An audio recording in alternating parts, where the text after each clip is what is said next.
Allah memiliki rencana di balik penderitaan atau kejahatan, walaupun rencana itu seringkali di luar pemahaman kita. Allah itu punya rencana, dan rencana Allah itu adalah rencana yang baik. Dan saya mau memperkenalkan sebuah istilah supaya kita nanti bisa paham, yaitu yang disebut dengan greater good.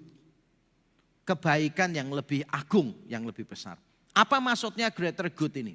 Greater good ini adalah salah satu penjelasan terhadap the problem of evil.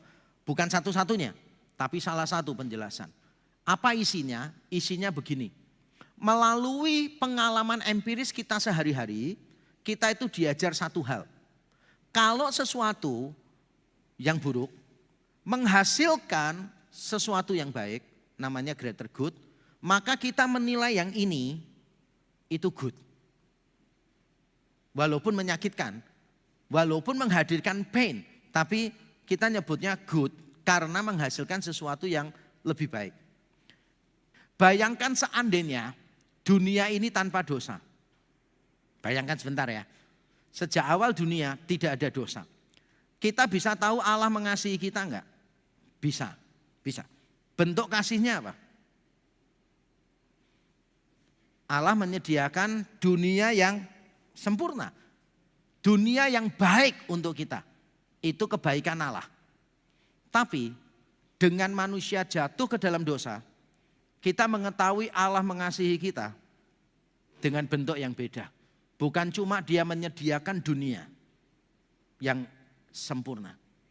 Tapi dia memberikan anaknya mati untuk kita orang yang berdosa.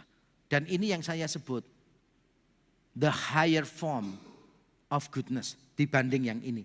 Dibanding yang lain, this is the highest goodness dari Allah. Berarti itu memenuhi persyaratan sebagai greater good. Berikutnya greater good. Ini masih banyak tapi saya kasih beberapa aja ya, 2 saja. Greater good berikutnya gini. Apa yang paling kita sukai di tengah dunia yang sudah jatuh ke dalam dosa? Yang menurut saudara itu luhur, mulia, agung, nobel. Itu apa?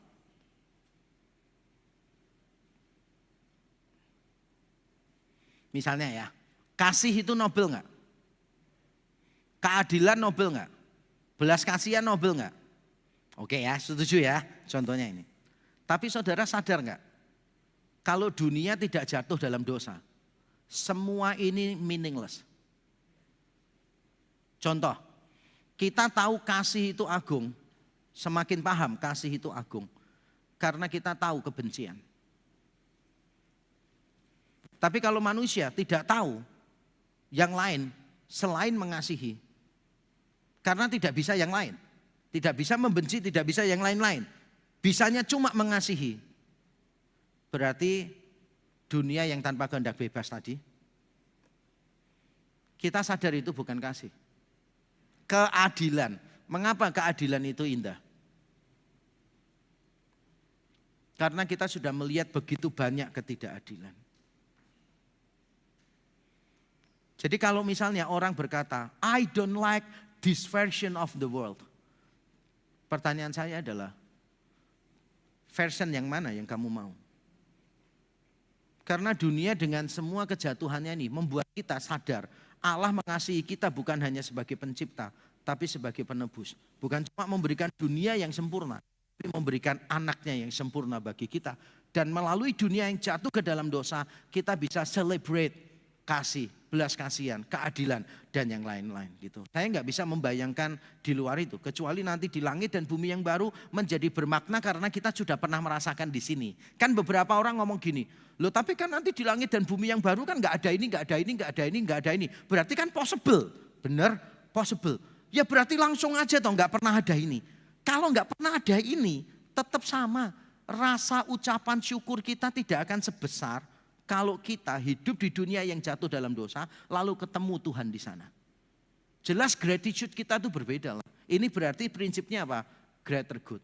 Tapi kan kita nggak bisa paham ya greater good-nya apa. Tapi nggak apa-apa, itu perjuangan kita semua. Ayub juga begitu kok. Dia cuma memahami bahwa Tuhan punya alasan. Karena Tuhan itu bijaksana. Pasti Tuhan punya alasan. Tapi dia tidak memberitahu kita alasannya apa.